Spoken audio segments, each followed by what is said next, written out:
Salah satu daerah di Kabupaten Hulu Sungai Utara ini begitu menarik dan menjadi ciri khas sebagai daerah wisata yang dikenal dengan nama Danau Panggang. Danau Panggang ini terkenal dengan alamnya yang eksotis karena daerah ini 65%-nya adalah rawa dan danau, serta pemandangan alami yang menarik melihat kerbau-kerbau rawa berenang. Kerbau-kerbau ini adalah milik para peternak setempat. Diternak dan berkeliaran berenang mencari makan di daerah rawa ini. Sehingga tidak sedikit para wisatawan yang datang untuk menikmati eksotisnya alam dengan pemandangan kerbau yang bisa berenang di rawa, sungai, dan danau.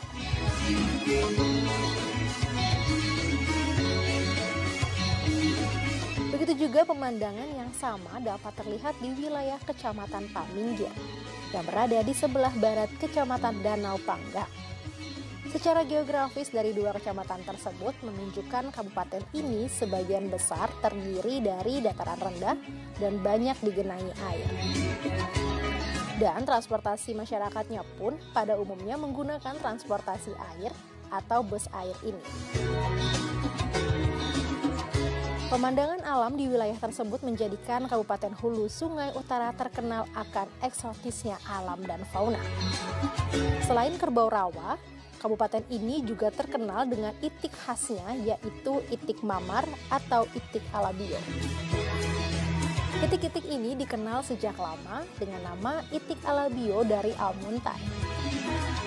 Itik alabio sampai saat ini menjadi primadona usaha bagi peternakan maupun kuliner khas Almuntai, Kabupaten Hulu Sungai Utara. Itik alabio menjadi ikon khas kota ini dan menjadi monumen patung itik alabio yang terkenal sebagai maskot kota Almuntai atau Kabupaten Hulu Sungai Utara. Kota Almuntai terletak di pertemuan antar beberapa sungai. Almuntai pada awalnya adalah nama kabupaten sebelum menjadi Kabupaten Hulu Sungai Utara. Pusat pemerintahan dan perdagangan Kabupaten Hulu Sungai Utara berada di Kecamatan Almuntai Tengah. Disinilah pusat pemerintahan berada dan Almuntai Tengah merupakan kecamatan dengan penduduk terpadat di Kabupaten Hulu Sungai Utara. Ikon kotanya sebagai landmark Kabupaten Hulu Sungai Utara bisa terlihat di berbagai tempat, mulai dari peninggalan sejarah seperti masjid yang didirikan pada permulaan abad ke-19 dan sebuah situs candi Hindu atau Candi Agung yang terletak di kawasan Sungai Malang, Kecamatan Almuntai Tengah. Candi ini diperkirakan peninggalan kerajaan negara Dipa yang keberadaannya sezaman dengan kerajaan Majapahit.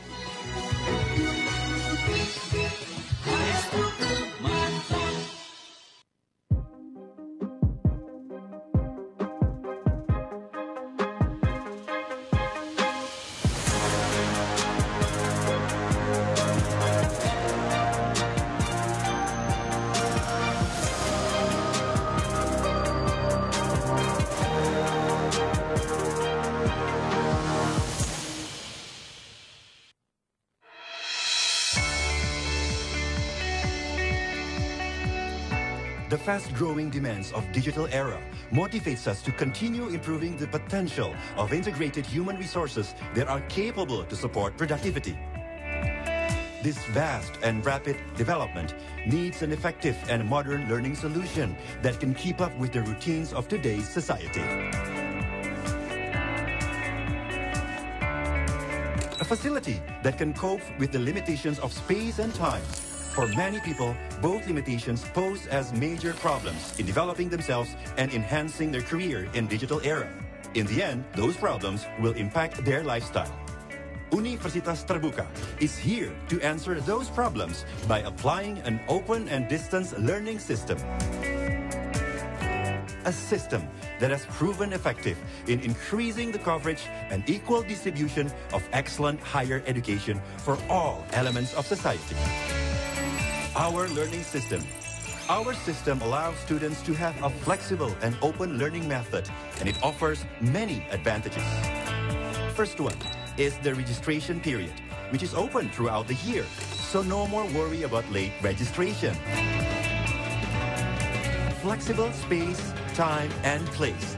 This is useful for students who still want to develop their knowledge wherever and whenever they want. Easily access printed and digital teaching materials in all corners of Indonesia and other countries. Our system gives opportunity to people from all groups and ages to learn and develop their knowledge, as well as their skills in all fields.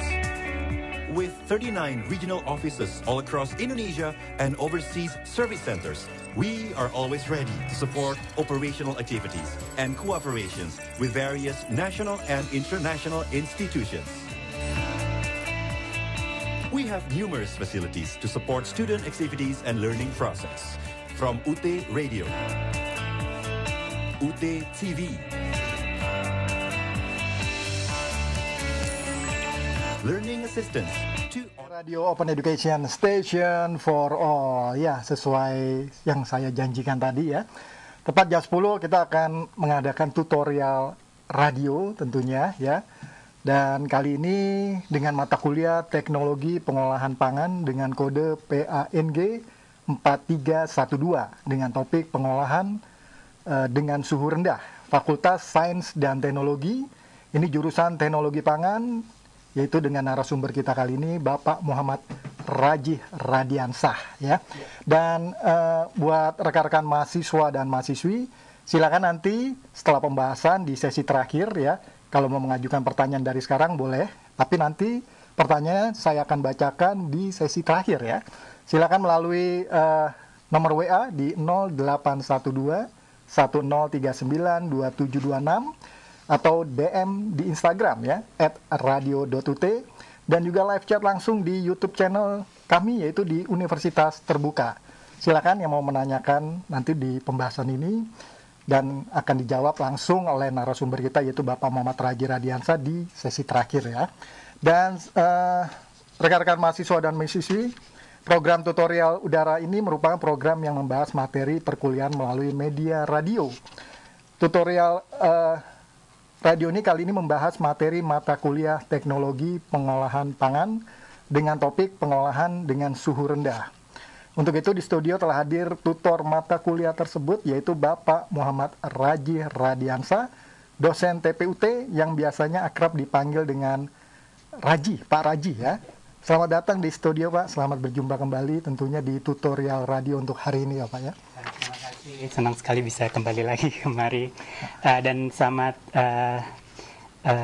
mengikuti untuk mahasiswa Universitas Terbuka, terutama mahasiswa Teknologi Pangan. Mudah-mudahan yang saya ajarkan hari ini berguna untuk Bapak dan Ibu semua. Baik, berguna dan bermanfaat ya Pak ya. Amin. Ya, amin. Baik Pak Raji, selamat pagi tentunya dari saya. Selamat pagi juga. Ya, langsung saja kita mulai ya Pak ya.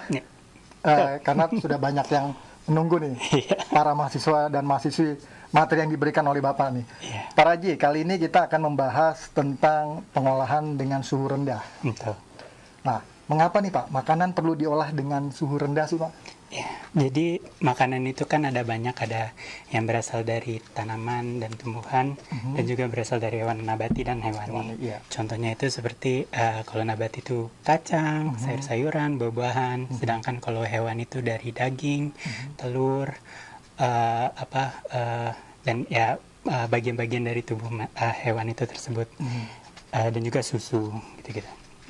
Jadi setiap kali makanan itu ketika makanan itu dipanen, kalau untuk tumbuhan dan makanan itu disembelih, kalau untuk binatang, itu pasti akan terjadi proses degradasi, baik itu dalam bentuk enzimatis, karena enzim yang ada di dalam makanan itu sendiri, atau juga dalam bentuk mikroba, mikroba yang ada dari itu dan kontaminasi juga. Nah, jadi aktivitas enzim dan mikroba itu tergantung dari suhu. Jadi untuk mikroba dan enzim itu ada suhu optimum, suhu maksimum, dan suhu minimum. Di sini sebagai contohnya untuk kapang mekamir, yeast and mold itu biasanya suhu optimumnya itu dari 20 sampai 30. Kalau bakteri itu suhu growth-nya itu dari 20 sampai 45, dan untuk enzim biasanya itu suhu ambien yang sekitar 27 derajat Celcius. Nah, karena itu diperlukan cara supaya kita bisa menghambat proses aktivasi dari mikroba ini atau dari enzim ini. Nah, salah satu cara, ada dua cara biasanya, dengan menggunakan suhu tinggi, dan yang satu lagi adalah menggunakan suhu rendah. Suhu rendah, ya. Jadi itulah peran suhu rendah di dalam preservasi makanan tersebut. Ya, baik Pak Raji. Begitu peran suhu rendah nih Pak pada pengolahan pangan, ini apa saja Pak cara pengolahannya pada suhu rendah sih Pak? Jadi untuk suhu rendah itu kita bisa lihat, kita bisa bagi jadi dua, yaitu untuk cooling atau pendinginan dan freezing atau pembekuan. Jadi suhu rendah itu setiap kali ketika suhu itu turun, maka aktivitas mikroba dan enzim itu berkurang. Jadi umumnya setiap kali 10 derajat Celcius berkurang, itu akan laju reaksinya akan berkurang 2 kali lipat. Begitu juga kalau misalnya naik 10 derajat, itu laju reaksinya akan naik 20 derajat. Untuk pangan, berbeda pangan, maka ketentuan suhu di mana dia optimum untuk menghambat aktivitas mikroba dan aktivitas enzim itu berbeda-beda. Jadi nggak bisa kita sama ratain semua. Jadi mesti kita lihat satu persatu, case by case. Ya. Jadi kalau untuk cooling itu atau pendinginan itu biasanya di atas titik beku air. Biasanya itu dari -2 sampai 10 derajat Celcius. Ya, betul. Nah, untuk pangan itu karena dia tidak murni, kan air itu dia beku pada suhu 0 derajat. 0 derajat, ya. Tapi kan makanan itu kan tidak murni air doang. Jadi kita ada range-nya itu, jadi -2 sampai 10. Sedangkan kalau freezing itu ketika di bawah titik beku air dan menghasilkan ada pembentukan kristal-kristal es. Nah, pendinginan itu biasanya dilakuin tuh pada awal produksi. Jadi misalnya untuk penyimpanan bahan baku dan sebelum bahan itu diolah sendiri. Dan pembekuan itu biasanya dilakukan setelah produksi. Setelah pengolahan, di mana biasanya makanan itu akan disimpan, diawetkan. Jadi untuk supaya jangka waktu umur pangan itu jadi panjang. Dari jangka panjang ya Pak. Iya, betul. Jadi itulah, jadi perlakuan suhu ini digunakan untuk supaya aktivitas bakteri dan enzim itu berkurang. Jadi tapi juga kita mesti perhatikan bahwa suhu itu juga berpengaruh pada rasa dan tekstur makanan itu sendiri. Jadi makanya kita harus mengerti tentang bagaimana cara kita melakukan perlakuan dalam suhu rendah ini. Iya, baik Pak Raji. Menarik sekali nih Pak ya, tentang pembekuan soalnya Pak. Berarti ada dua tipe nih Pak, pengolahan suhu rendah, mungkin bisa dimulai dari pendinginan ya Pak ya? Ya, pendinginan itu kan tadi kita udah tahu bahwa pendinginan itu di atas titik beku air. Biasanya tuh pendinginan itu dilakukan dari tadi -2 sampai 10. Tapi lemari es kita misalnya contohnya itu biasanya disetting untuk dari 5 sampai 8 derajat Celcius. Ya, untuk pendinginan kita bisa lihat dari lemari es kita itu umum ya, di mana-mana ada. Jadi derajat Celcius itu umum, betul. Iya, segitu. Jadi usaha pendinginan ini digunakan untuk supaya untuk menghambat pertumbuhan mikroba, terus menghambat juga reaksi-reaksi kimia seperti enzymatic browning, degradasi warna dan juga oksidasi. Terus juga kita lakukan pendinginan ini supaya nilai gizi makanan itu juga akan lebih terjaga, karena kalau ada degradasi pasti ada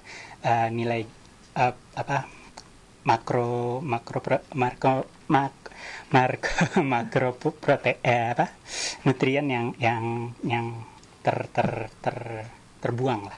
Dan juga air juga bisa hilang dari proses tersebut.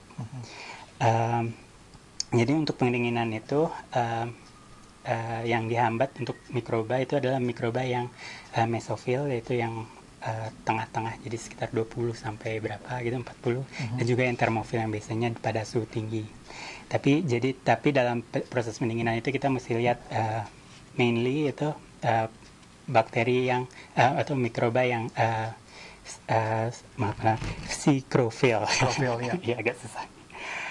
Sikrofil, ya. Kebanyakan mikroba tersebut tidak patogenik, jadi tidak berbahaya, tapi itu berpengaruh pada pembusukan makanan itu sendiri.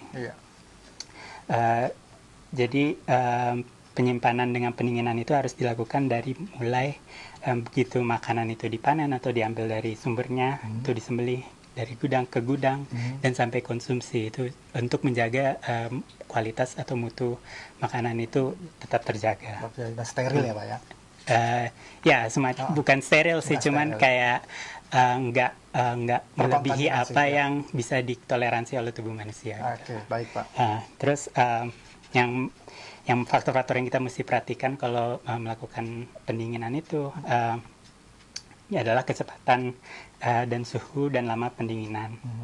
Kalau misalnya kita terlalu cepat mendinginkan, itu bisa ada perubahan tekstur. Pada contohnya itu buah peach, buah persik kalau bahasa Indonesia ya, buah persik, itu dia bisa berubah teksturnya itu menjadi keras seperti wol gitu. Seperti ya, bukan wol tapi keras-keras bergerigi gitu. Kayak buah pir mungkin ya Pak? Bukan juga? Ini untuk peach sih. Peach tahu saya ya. Peach kebanyakan. Kalau misalnya kita melakukan pendinginan terlalu cepat, maka peach itu nggak tahan, jadi dia berubah teksturnya. Terus kalau misalnya terlalu lambat dan misalnya batch kita itu besar, itu akan terjadi pembusukan karena misalnya kita masukin panas-panas gitu, terus di dalamnya masih panas, di luarnya dingin, nanti di sekitar itunya akan terjadi pembusukan makanan. Terus kalau misalnya kita terlalu rendah, itu bisa terjadi chilling injury.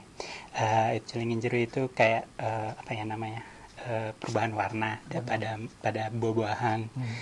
Dan cold shortening itu kayak kalau di daging itu kan ada otot ya, jadi ototnya itu jadi kenyal gitu, karena daging itu kan otot, jadi ototnya kenyal karena reaksi dari dingin itu tersebut. Baik Pak, ini apakah ada perbedaan nih Pak Raji antara bahan pangan nabati dan hewani pada proses pendinginan tersebut? Perbedaan pasti ada karena di beragam ya bahan pangan nabati dan bahan pangan hewani itu. Kalau misalnya buah-buahan, kita lihat itu buah-buahan itu setelah panen itu dia akan mengalami beberapa fase, yaitu fase maturing, jadi jadi matang, mematang, terus ripening, di mana dia itu udah masak, udah siap makan, senescence itu dia itu mulai layu, mulai berubah warna dan akhirnya jadi membusukan. Terus pada umumnya itu buah-buahan itu kan dipanen pada saat dia maturing. Jadi pada saat dia menuju ke stage yang ripeningnya. Karena di ripening itu buah-buahan itu baru siap dikonsumsi karena ada perubahan teksturnya, perubahan dari gulanya jadi banyak, jadi dia jadi manis seperti itu, dan teksturnya lebih soft. Tapi kalau misalnya dia masih belum matur, dia akan keras untuk teksturnya dan nggak terlalu manis kalau misalnya kayak pisang gitu. Tapi kalau untuk sayur-sayuran dia lebih dipanennya tuh sebelum pada stage mature, sebelum ripening, karena kalau pas sudah ripening itu dia akan berubah warna menjadi coklat. Jadi itu tidak menarik lah untuk konsumen. Karena sudah berubah warna ya Pak ya. Jadi kalau untuk faktor untuk kematangan itu sendiri ada faktor internalnya, ada faktor eksternalnya. Kalau internalnya itu ya dari metabolisme tanaman itu sendiri, terus juga respirasi etilen, transpirasi air. Kalau eksternalnya dari RH relative humidity, kelembaban relatif, dan juga komposisi udara di sekitarnya. Karena kan ada kalau misalnya penyimpanan makanan itu ada yang namanya modified atmospheric storage ya, kayak gitu lah, modified atmosphere, dimana ada dirubah komposisi dari udara itu tersebut supaya makanan itu buah-buahan itu lebih tahan lama. Yang perlu diperhatikan sih kan tanaman itu dia akan selalu respirasi, walaupun dia udah dipotong dari akarnya, dia akan selalu melakukan respirasi itu akan terus jalan dari panen. Maka tanaman itu kan kadang-kadang basah kalau misalnya dibiarin begitu aja, karena air dan jadi kering lama-lama kan. Betul. Jadi dia dan itu juga ketika proses respirasi itu terjadi, dia membakar makromolekul seperti karbohidrat menjadi CO2, air dan energi. Jadi kita mesti tahu juga kalau misalnya respirasi itu dia mempengaruhi mutu, karena pasti ada penurunan gizi karena karbohidratnya dikonsumsi atau proteinnya dikonsumsi, ada pengurangan flavornya karena karbohidratnya hilang, rasanya tidak semanis yang dulu gitu kan.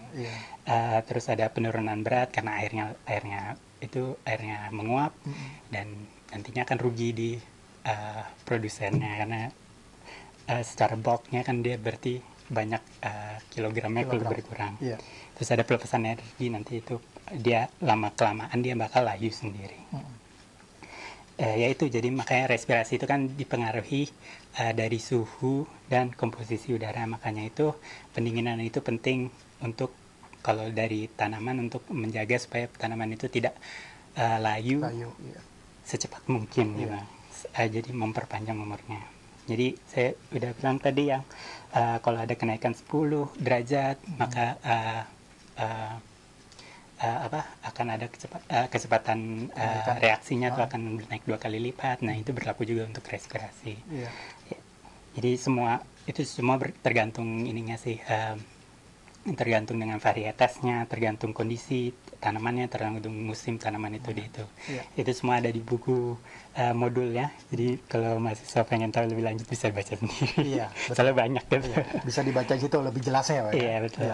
Ya, jadi kalau misalnya laju respirasi itu tinggi, dia maka lebih cepat membusuknya. Jadi kita menggunakan pendinginan itu untuk mengurangi laju respirasi tersebut. Ya, selain itu juga untuk mengurangi penuaan dan menghindari air itu hilang. Dan juga kadang-kadang kan tanaman itu tumbuh sendiri ya, walaupun udah dicabut dia bisa menunas sendiri, kayak kalau misalnya kentang ditinggalin kelamaan kan dia tumbuh sendiri. Nah, itu juga penggunaan pendinginan tuh seperti itu. Terus ya diusahakan kalau untuk pendinginan suhunya stabil, karena kalau misalnya ada fluktuasi itu maka respirasinya juga akan berubah-ubah seperti itu. Terus yang bisa dari tanaman itu, pendinginan itu juga bisa melakukan sedikit kerusakan, berbagai kerusakan kayak yang tadi saya bilang, chilling injury, di mana tanaman itu tidak bisa melakukan metabolisme secara normal. Jadi kulitnya tuh dia berubah coklat atau misalnya dia jadi keras gitu. Jadi dan juga buah-buahan itu berbeda-beda, setiap buah itu ada chilling injury-nya sendiri. Misalnya kalau kayak apel itu dia jadi coklat di dalam. Kalau kayak buncis dia jadi lembek-lembek gitu. Terus juga waktu penyimpanan penting untuk dalam pendinginan bahan pangan nabati ini, karena dia bisa mempengaruhi kegagalan dalam pematangan. Kalau misalnya kita terlalu lama dalam pendinginan, maka tanaman itu mungkin tidak akan matang-matang, dia nggak bakal masak sama sekali, nggak bakal ripening sama sekali, dan itu rugi untuk kita sendiri. Iya. Ya. Dan juga faktor satu lagi itu adalah kelembaban, karena kelembaban itu kalau misalnya kita terlalu kering, maka air dari pas kita mendinginkan, air dari tanaman itu dia akan keluar sendiri. Karena itu lama kelamaan dia akan kering. Iya. Jadi kehilangan banyak berat dan nanti menjadi rugi, kita Iya. menjadi rugi. Iya, betul. Baik, Pak Raji nih.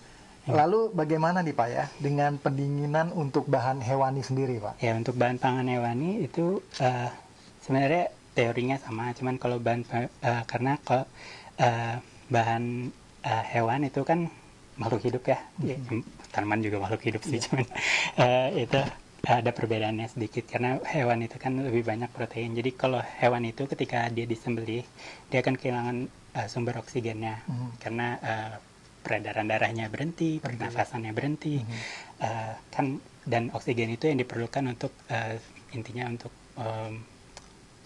otot itu untuk hidup lah. Iya. Nah, karena itu, karena tidak ada oksigen, maka pembakaran glikogen dan produksi ATP itu juga berhenti.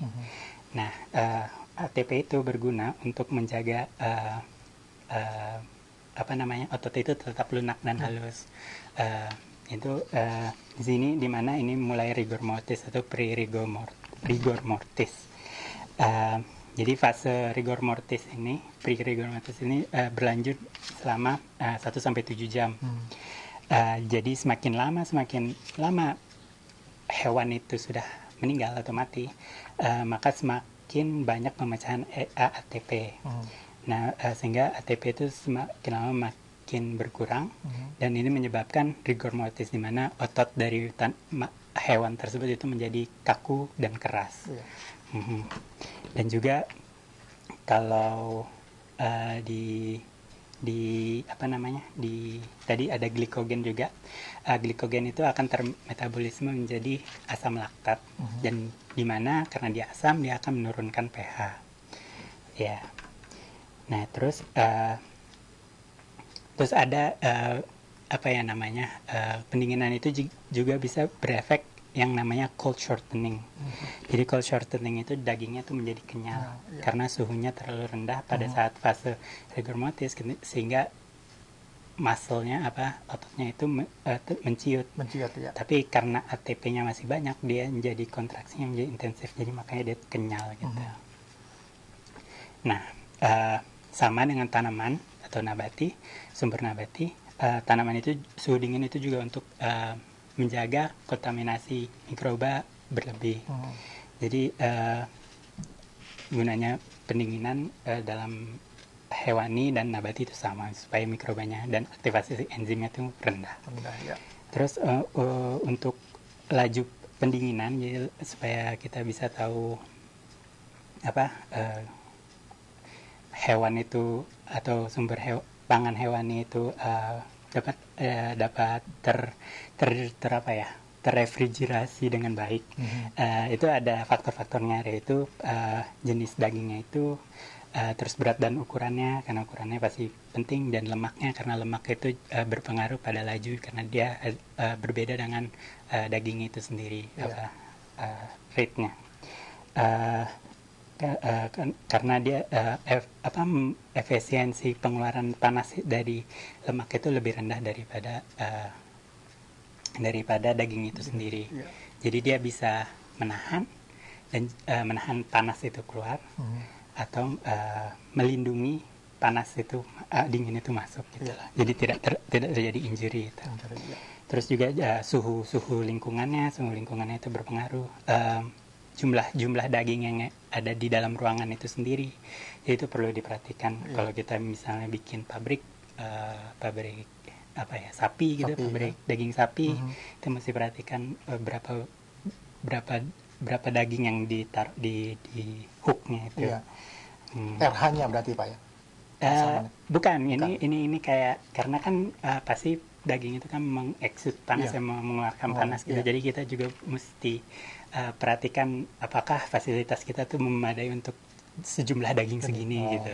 Kayak gitu. Dan juga dekat-dekatnya, karena kan kalau makin dekat maka panasnya kan akan tersenter gitu ya. Dan juga kalau misalnya daging itu terlalu dekat, mungkin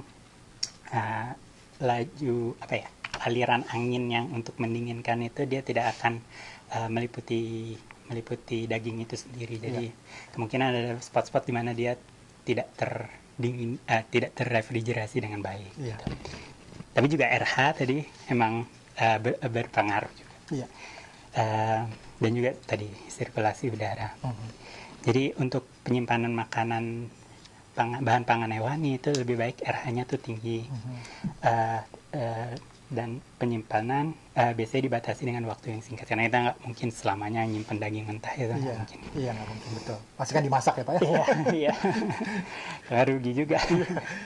Nah, jadi faktor-faktor yang mempengaruhi lamanya penyimpanan itu seperti jumlah mikroba awal yang ada di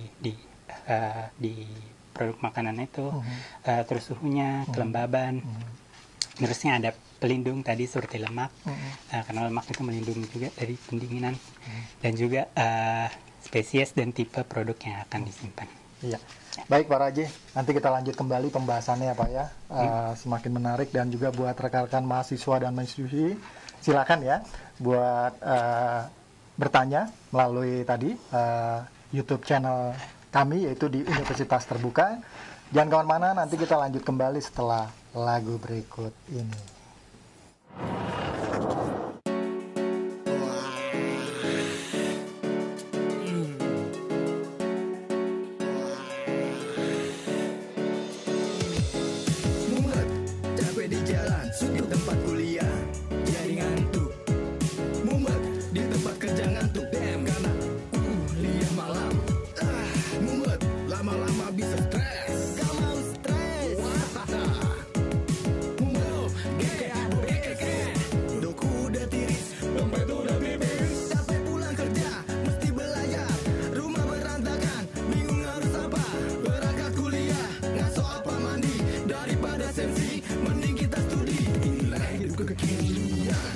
Kalau nggak kuliah ketinggalan, lamar kerja minimal sarjana.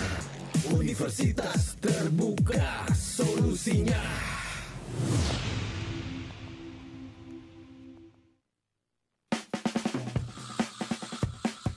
Setiap hari selalu kuawali dengan yang aku mau. Bebas tapi bertanggung jawab, fleksibel tapi pasti. Hari-hariku dipenuhi dengan semangat untuk kuliah dan meraih profesi. Karena aku mampu mandiri, UT menempaku untuk mandiri. UT memberiku kesempatan belajar kapan dan di mana saja. Dan tentu saja bisa mengelola waktu untuk belajar dan bekerja.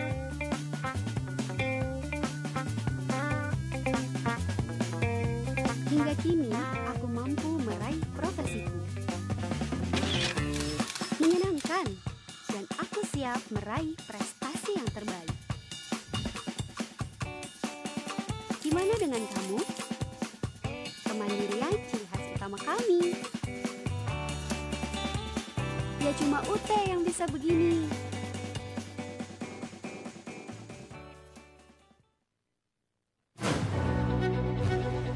Sejak Universitas Terbuka diresmikan, kami telah menjadikan teknologi komunikasi digital sebagai alat perkuliahan.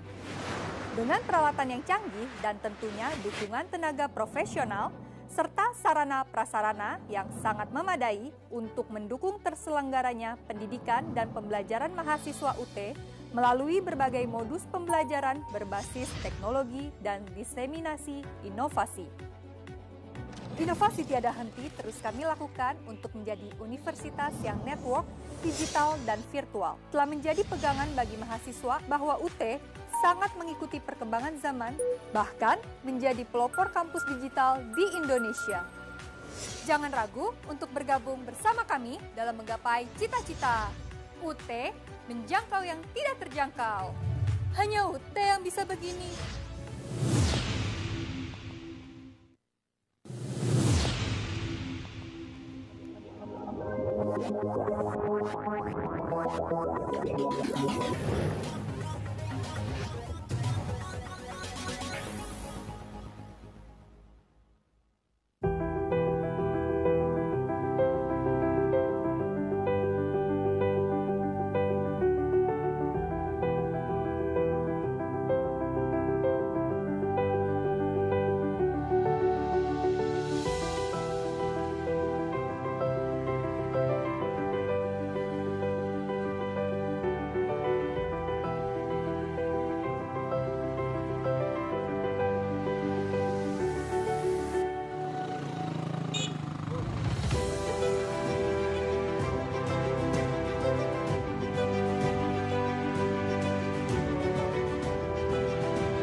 Pesona pegunungan di Kabupaten Mamasa, Sulawesi Barat menyimpan keindahan tersendiri.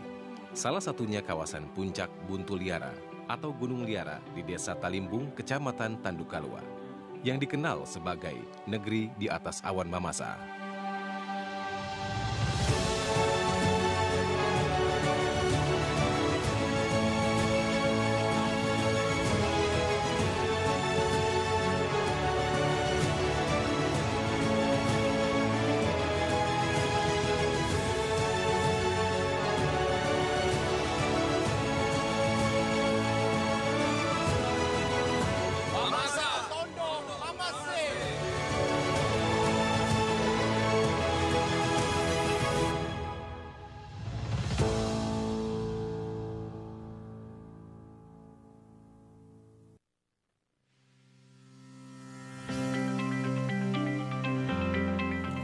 Para mahasiswa baru Universitas Terbuka dimanapun Anda berada, perkenalkan saya Bayu Oktara, alumnus S1 Ilmu Komunikasi UT tahun 2016.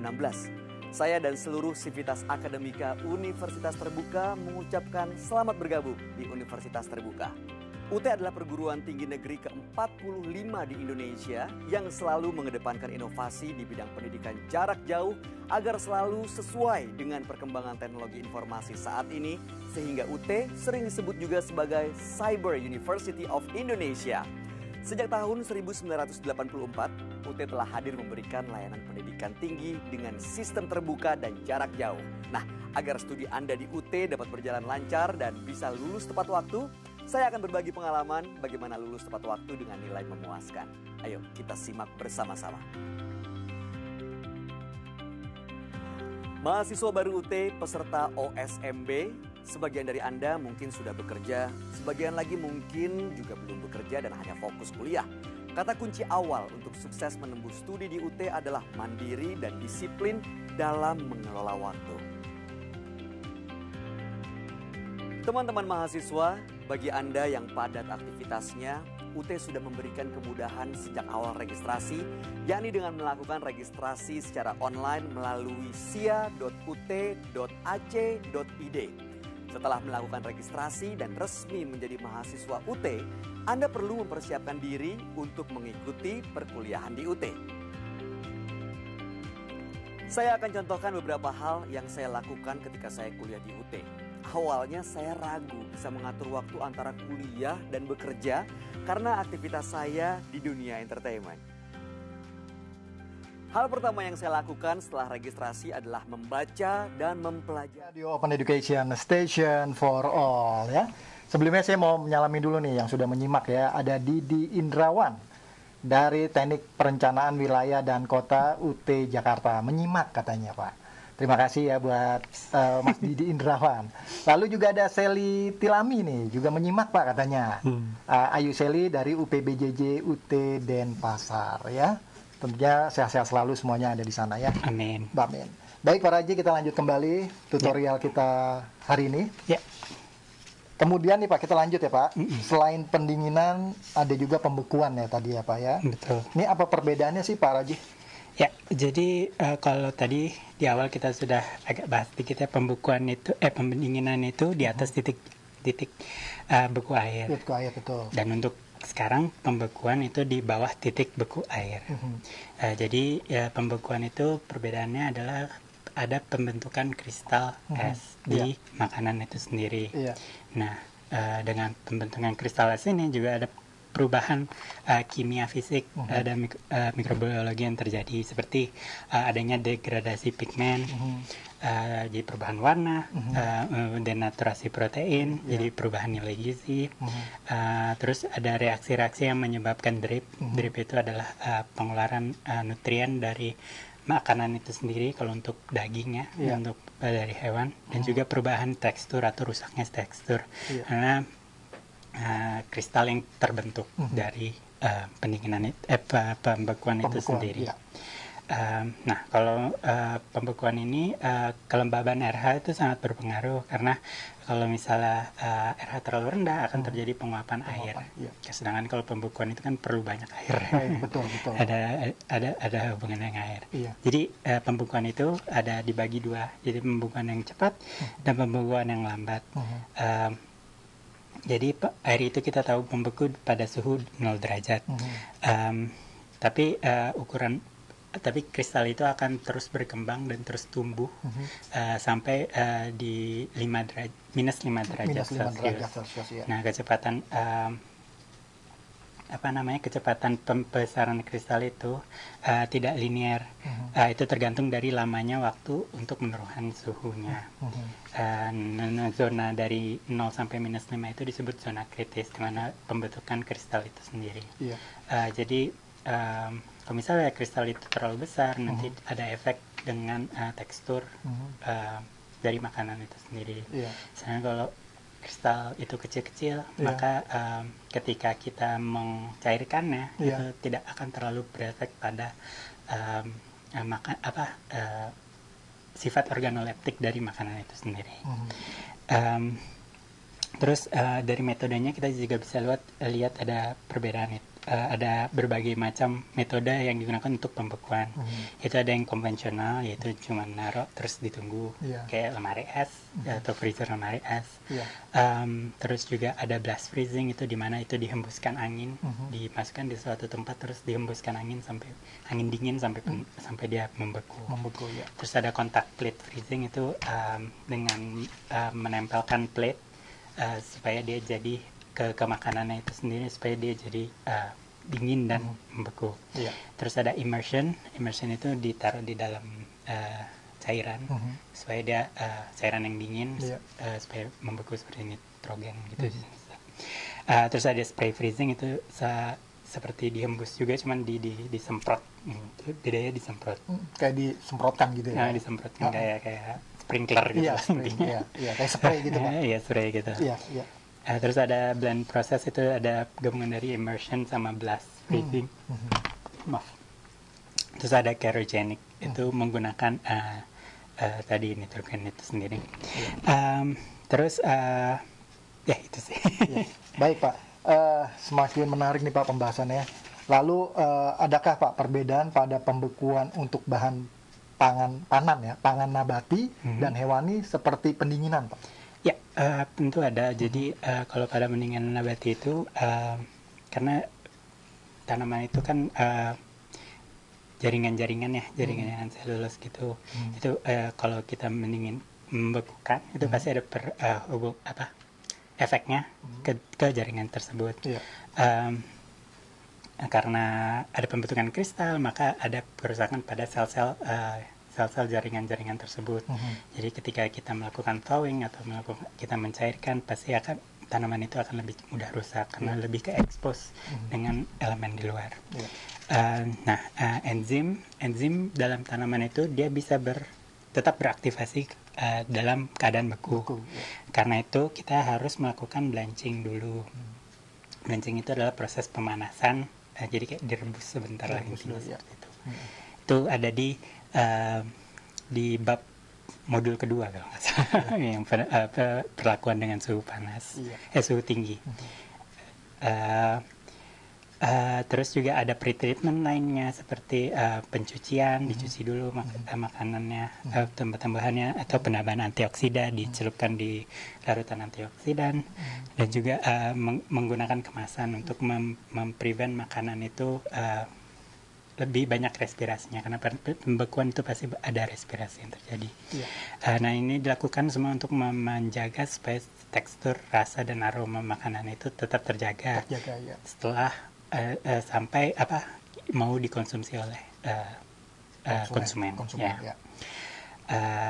Dan juga untuk mencegah efek-efek samping pembekuan seperti freezer burn, yaitu sublimasi dari proses pembekuan tersebut. Nah, kalau untuk sayur-sayuran itu dia bisa dibekukan sampai 1 tahun. Dan dalam masa pembekuan itu biasanya perubahan yang terjadi itu ada perubahan warna, perubahan rasa, dan juga kemungkinan tadi freezing injury dan freezer burn itu sendiri. Iya, baik Pak Raji. Sekarang kalau untuk produk hewani gimana Pak? Ya, untuk produk hewani mirip sih.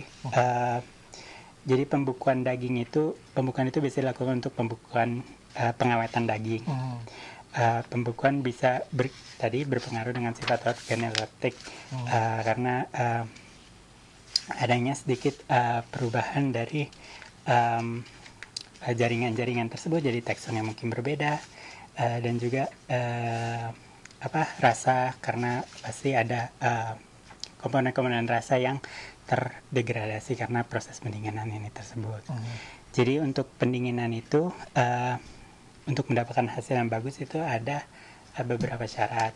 Jadi misalnya daging segar, dagingnya tuh mesti segar, pengeluaran darahnya tuh mesti sempurna, terus juga suhu bangkai karkasnya itu sendiri dan daging itu sendiri harus diturunkan ke suhu yang sesuai.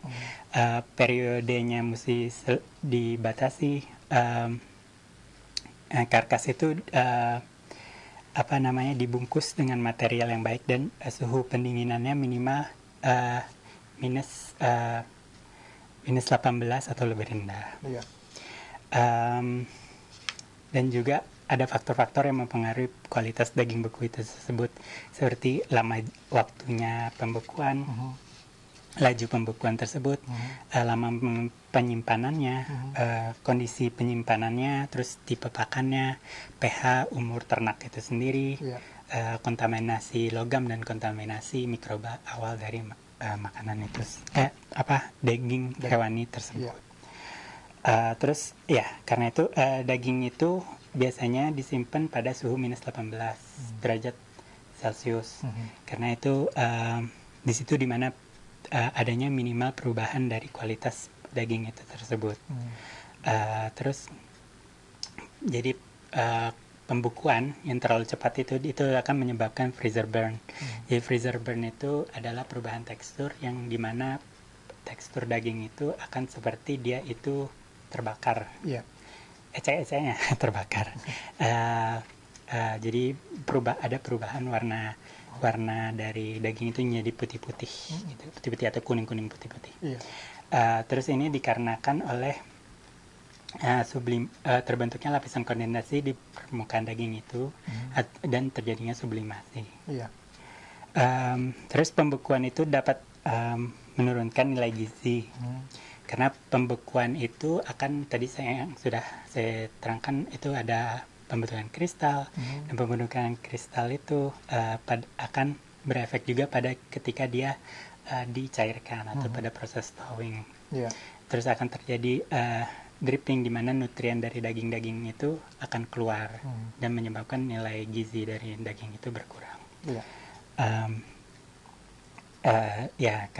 Karena dripping itu karena kristal itu kan kumpulan dari air ya. Nah, ketika air itu sudah berkumpul, makanya air itu kan bebas. Dan ketika air itu dilepas lagi, dicairkan lagi, maka air itu akan merembes keluar dari makanan itu. Jadi faktor-faktor yang mempengaruhi proses dripping itu adalah lama penyimpanan, cara pembekuan, dan pH daging itu sendiri. Baik Pak Raji, nanti kita lanjut kembali Pak. Namun kita break sejenak untuk mendengarkan lagu berikut ini, dan UT listeners jangan kemana-mana, tetap stay tune dan terus menyimak pembelajaran hari ini, tutorial ya, pastinya radio di UT Radio. Sejak Universitas Terbuka diresmikan, kami telah menjadikan teknologi komunikasi digital sebagai alat perkuliahan. Dengan peralatan yang canggih dan tentunya dukungan tenaga profesional, serta sarana-prasarana yang sangat memadai untuk mendukung terselenggaranya pendidikan dan pembelajaran mahasiswa UT melalui berbagai modus pembelajaran berbasis teknologi dan diseminasi inovasi. Inovasi tiada henti terus kami lakukan untuk menjadi universitas yang network, digital, dan virtual. Telah menjadi pegangan bagi mahasiswa bahwa UT sangat mengikuti perkembangan zaman, bahkan menjadi pelopor kampus digital di Indonesia. Jangan ragu untuk bergabung bersama kami dalam menggapai cita-cita. UT menjangkau yang tidak terjangkau. Hanya UT yang bisa begini.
Pesona pegunungan di Kabupaten Mamasa, Sulawesi Barat menyimpan keindahan tersendiri.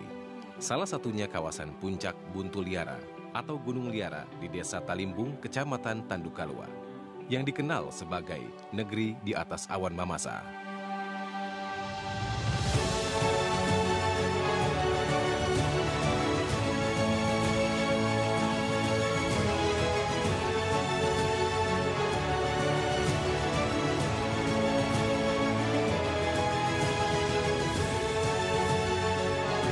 Radio Open Education Station for All. Ya, terima kasih juga buat rekan-rekan mahasiswa dan mahasiswi. Tentu Anda masih terus bersama kami dalam acara tutorial radio yang membahas mengenai pengolahan suhu rendah, yaitu bersama tutor Anda, yaitu Bapak Raji. Ya, terima kasih. Mudah-mudahan teman-teman masih pada mendengarkan. Ya. Dan terima kasih sudah mengikuti dan mudah-mudahan bisa berguna untuk teman-teman semua ya. Baik. Pastinya menyimak semua nih Pak ya. Amin. Amin. Baik Pak Raji, kita lanjut kembali. Tadi sedikit membahas tentang towing ya Pak ya. Towing. Bisa dijelaskan Pak lebih lanjut tentang proses tersebut dan apa kepentingannya? Ya, jadi pastinya kalau daging itu setelah dibukukan, biasanya kan daging mentah dibukukan, dia akan dicairkan. Nah, proses pencairan itu disebut dengan thawing. Jadi thawing itu penting karena dia akan berefek pada kerusakan fisik, kimia dan mikrobiologi produk makanan tersebut. Misalnya kerusakan fisik itu dia akan merusak jaringan sel-sel jaringannya sehingga menjadi vulnerable pada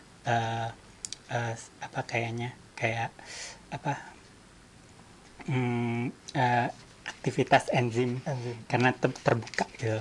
Dan kimia jadi ada perubahan nutrisi, perubahan perubahan warna, dan juga untuk mikrobiologi itu pasti karena suhunya naik, pasti akan, dan airnya banyak, maka aktivitas mikroba akan lebih banyak. Ya. Nah, jadi thawing itu bisa dilakukan dengan beberapa cara, yaitu dengan menggunakan udara dingin, misalnya dalam alat pendingin seperti kulkas, tapi yang kulkas yang dingin yang bawah, dengan menggunakan air hangat, dengan menggunakan air pada suhu ruangan, jadi direndam aja. Terus menggunakan udara biasa, jadi dibiarkan di udara bebas, dan juga menggunakan pemanasan atau pemanasan atau pemasakan. Jadi metode thawing itu akan pada daging dia akan memproduksi drip. Jadi drip itu adalah nutrien yang keluar dari makanan itu sendiri, dari daging sendiri. Faktor yang mempengaruhi drip itu atau nutrien itu adalah jumlah airnya, jumlah air yang ada di itu, dan daya ikat air itu terhadap nutrien-nutrien seperti misalnya ke protein. Laju pembekuan dan juga ukuran kristal itu akan mempengaruhi drip itu juga. Jadi tadi saya bilang ukuran kristal itu akan mempengaruhi perubahan. Ukuran kristal itu akan mempengaruhi proses thawing, karena ketika ukuran kristal itu besar, maka thawing itu akan lebih banyak efeknya, efek kerusakannya. Tapi ketika kristal itu kecil-kecil dan dia akan cair dengan mudahnya dan tidak menyebabkan banyak kerusakan. Yaitu, dan juga nanti akan berefek pada drip itu, jadi nutrien yang keluar itu lebih banyak. Jadi waktu yang dibutuhkan untuk proses thawing itu ada beberapa faktornya, yaitu suhu bahan pangan itu sendiri, dengan suhu itu, dan kapasitas termal pangan itu, ukurannya, medium yang dipakai seperti air, udara, air panas, air dingin, gitu kan. Suhu medium itu ya, dan juga sirkulasi medium itu di sekitar makanan itu. Jadi tapi thawing itu direkomendasikan dilakukan pada suhu refrigerasi. Baik, Pak Raji. Ini baik, kita sudah membahas tentang pendinginan dan pembekuan ya Pak ya. Betul. Tetapi bagaimana kita bisa menghitung nih Pak kebutuhan energi pendinginan tersebut? Jadi sebenarnya untuk penghitungan pendinginan ini lebih jelas dijelaskan di BMP prinsip teknik pangan. Tapi di sini kita simpel aja ya. Jadi untuk menelaah energi kita mesti mengerti unit apa yang dipakai. Kalau di buku modul ini kita menggunakan BTU atau British Thermal Unit. Satu BTU itu adalah jumlah panas yang digunakan untuk 1 pound atau sekitar 0,45 kilogram air untuk menaikkan atau mengurangkan suhu sebanyak 1 Fahrenheit. Delta ya, pada pressure 1 atm atau tekanan 1 atm, 1 atmospheric pressure. Terus ada juga yang namanya specific heat. Specific itu adalah perbandingan yang dibutuhkan oleh 1 pound bahan untuk menurunkan suhu sebanyak 1 Fahrenheit. Dan juga ada juga latent heat atau panas jenis, yang itu adalah yang dibutuhkan, panas yang dibutuhkan untuk mengubah keadaan dari satu pangan, misalnya dari liquid ke solid tanpa mengubah suhunya di datar gitu. Jadi untuk perhitungannya itu pasti teman-teman udah tahu ya, Q equals to MC delta T, dan Q equals to M kali CP. Nah, C-nya itu kalau nggak specific heat, specific heat atau latent heat. Nah, untuk perhitungannya teman-teman mahasiswa bisa melihat merujuk ke buku BMP di halaman 3.6. Nah, situ ada penjelasannya. Agak susah kalau jelasin nggak pakai. Diulang lagi Pak, di halaman berapa Pak tadi bukunya? Di buku teknologi pangan, halaman teknologi pengolahan pangan, halaman 3.6. Pang 4312. Jadi rekan-rekan mahasiswa-mahasiswi bisa dilihat di situ untuk jelasnya ya Pak ya. Baik Pak, kita break sejenak ya Pak ya. Jangan kemana-mana, UT listeners, kita masih lanjut lagi nanti pembahasan dengan Bapak Raji tentang teknologi pengolahan pangan dengan topik pengolahan dengan suhu rendah.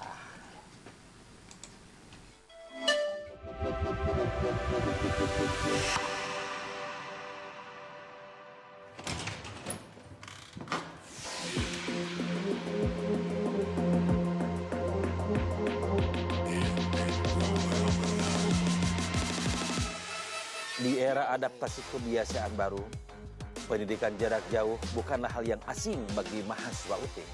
Mahasiswa telah terbiasa memanfaatkan teknologi sebagai alat pendukung pendidikan, terutama teknologi daring.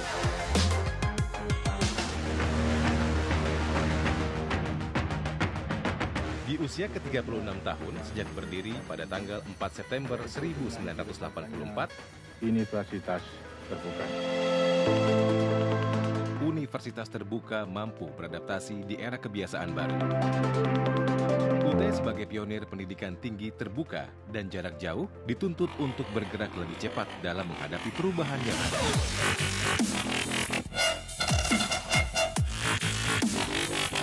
Dengan capaian jumlah mahasiswa sebanyak 300.000 lebih yang tersebar di seluruh pelosok Indonesia dan luar negeri, UT terus berinovasi dalam mengembangkan kapasitas mahasiswa, mencetak lulusan agar berkarakter dan berdaya saing global dengan memanfaatkan teknologi yang tepat guna. UT terus berusaha menjadi perguruan tinggi terdepan dalam inovasi pendidikan jarak jauh atau PJJ. UT memiliki nilai-nilai inti budaya organisasi yang merupakan pengarah tindakan seluruh pegawai UT dan pihak-pihak yang berkepentingan terhadap UT. Nilai-nilai tersebut dikenal dengan singkatan KIARA, yaitu kualitas, integritas, inovasi, aksesibilitas, relevansi, akuntabilitas. Nilai-nilai tersebut menjadi acuan dalam bekerja dan berperilaku. Saat ini, UT menyelenggarakan lebih dari 40 program studi jenjang sarjana, diploma, magister, serta program doktor ilmu manajemen atau DIM dan administrasi publik atau DAP di bawah 4 fakultas, yakni Fakultas Sains dan Teknologi, FST, Fakultas Ekonomi, FE, Fakultas Hukum, Ilmu Sosial dan Ilmu Politik atau FHISIP, dan Fakultas Keguruan dan Ilmu Pendidikan atau FKIP.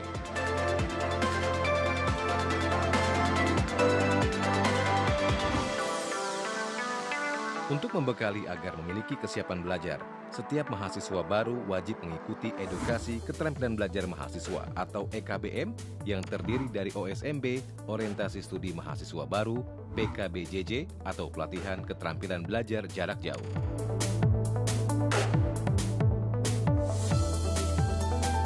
Seiring dengan perkembangan teknologi, UT terus mengembangkan ekosistem pendidikan yang berbasis digital. Saat ini, UT sedang mengembangkan inovasi media pembelajaran modern berupa augmented dan virtual reality yang memberikan pengalaman belajar dalam dunia nyata secara virtual interaktif. Penggunaan berbagai saluran ini dilakukan untuk meningkatkan jumlah angka partisipasi kasar atau APK perguruan tinggi, meningkatkan intensitas dan kualitas interaksi secara lebih terbuka dan leluasa, meningkatkan keterlibatan mahasiswa atau student engagement dalam proses pembelajaran. Penerapan digital ekosistem dimulai dari proses registrasi yang sudah bisa dilakukan secara online, proses pembelajaran baik yang bersifat asinkronus seperti tutorial online atau tuton, maupun sinkronus dalam bentuk tutorial berbasis web atau tuweb, e-lecturing, dan video conference atau VCon, dan ujian online. Open Education Station for all ya. Sekarang kita lanjut kembali untuk listeners ya, tentunya masih bersama Bapak Rajih nih Pak. Terakhir nih Pak ya. Iya. Nih Pak, bagaimana Pak kita bisa men-set up sistem pendinginan? Ya, jadi ya pasti untuk mendinginkan sesuatu kita butuh alat ya. Jadi alatnya itu kalau untuk pendinginan di industri biasanya itu terdiri dari berbagai macam mesin atau rangkaian mesin dan alat-alat. Jadi pertama itu pasti ada evaporatornya. Itu di mana refrigeran itu akan menjadi dievaporasi lah intinya. Yeah. Kemudian ada kondensor di mana refrigeran akan dikondens atau dirubah menjadi air lagi. Dan dia akan melepaskan panas yang dibawa ke bahan pendingin. Yeah. Oleh bom. Terus ada kompresor, yaitu itu untuk memberikan tekanan pada suatu bagian dari mesin pendingin tersebut. Terus ada tangki penyimpanan bahan dinginnya untuk tempat di mana refrigerannya itu ditaruh. terus ada klep ekspansi, itu di mana alat itu untuk mengubah bahan pendingin menjadi cairan menjadi steam atau kabut, sehingga bahan pendingin lebih mudah untuk mengambil panas yang mudah menguap. Terus ada bahan pendinginnya itu sendiri, yaitu refrigeran. Itu yang paling penting karena itu medium yang digunakan untuk yang mendinginkan sistem itu tersebut. Jadi ada beberapa kriteria, yaitu refrigeran itu nggak boleh beracun karena pastinya kalau misalnya leaking terus kena ke makanan itu akan berbahaya kalau dia beracun.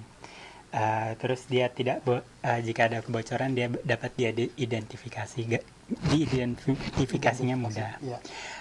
Terus dia tidak korosif karena logik aja itu kan mesin masih pakai steel, itu pasti kalau korosif nggak bagus buat bahan.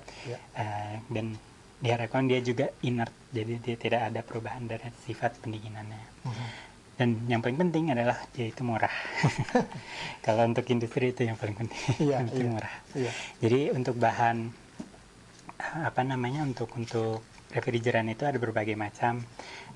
Kalau yang digunakan itu bisa amonia, bisa nitrogen, ada juga bahan-bahan yang di ban, di verboden, nggak boleh dipakai. Seperti kalau nggak salah itu CFC atau adalah beberapa bahan-bahan karena seperti yang menyebabkan perusahaan ozon itu kan refrigeran ini. Jadi itu yang mesti diperhatikan. Kita mesti comply juga dengan regulasi itu saat memilih refrigeran tersebut. Terus ada beberapa sistem pendinginan, tapi yang paling penting itu adalah sistem kompresi karena itu yang paling banyak dipakai.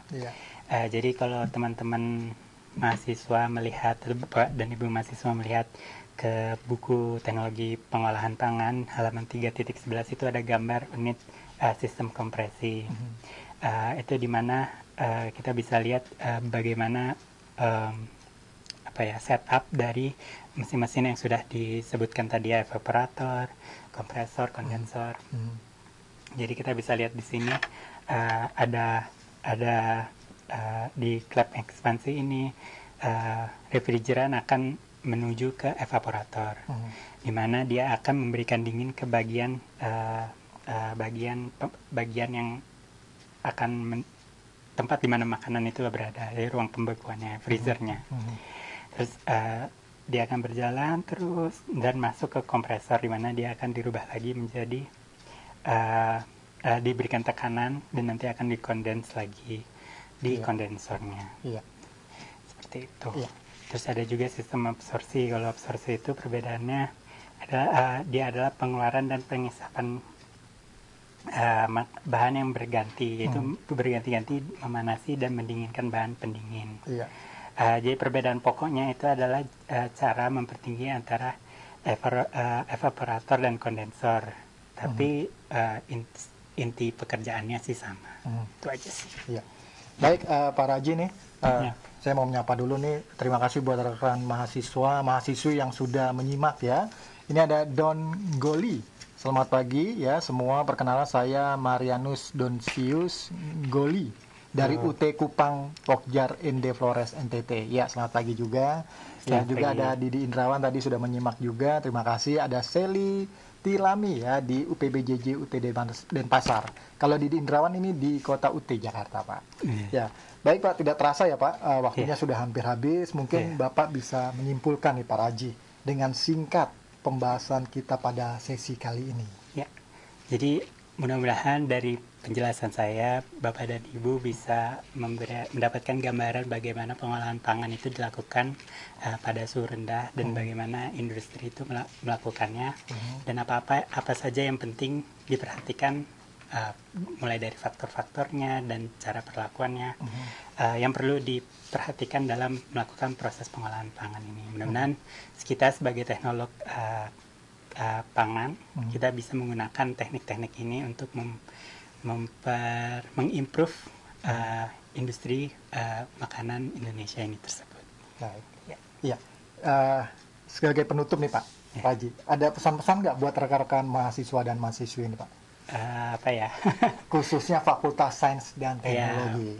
Ya teman-teman mahasiswa semuanya, mudah-mudahan apa yang saya ajarkan di sini berguna untuk teman-teman. Mudah-mudahan apa yang saya tuturkan ini dapat dimengerti dan mudah-mudahan teman-teman mendapatkan sesuatu yang berguna yang nantinya bisa digunakan baik dalam mengerjakan soal ataupun dalam nanti diterapkan di industri yang Bapak dan Ibu geluti. Ya saya selain itu mudah-mudahan Bapak dan Ibu juga selalu menjaga kesehatan. Betul. Karena ini masa-masa yang pandemi ya Pak ya. Ya masa-masa yang sangat mau dibilang kritis lah. Kritis lah. Jangan lupa prokesnya juga Pak ya. Jangan lupa prokesnya juga dan selalu jaga kesehatan ya. Mudah-mudahan semua kita semua diberikan kesehatan dan juga kemampuan untuk belajar dengan baik. Iya, dan semangat belajar pastinya. Iya, betul. Ya. Terima kasih Pak Raji sudah memberikan tutorial hari ini. Ya, terima kasih banyak dan juga rekan-rekan mahasiswa-mahasiswi yang sudah menyimak. Ya, tentunya terima kasih dan terus semangat untuk belajarnya. Jangan lupa dan demikian pembahasan kita mengenai pengolahan suhu rendah untuk mata kuliah Teknologi Pengolahan Pangan. Terima kasih saya ucapkan kepada tutor kita Bapak Raji Radiansa. Bagi Anda para mahasiswa Universitas Terbuka khususnya program S1 Teknologi Pangan, selamat belajar, semoga sukses. Dan jangan lupa semangat belajarnya.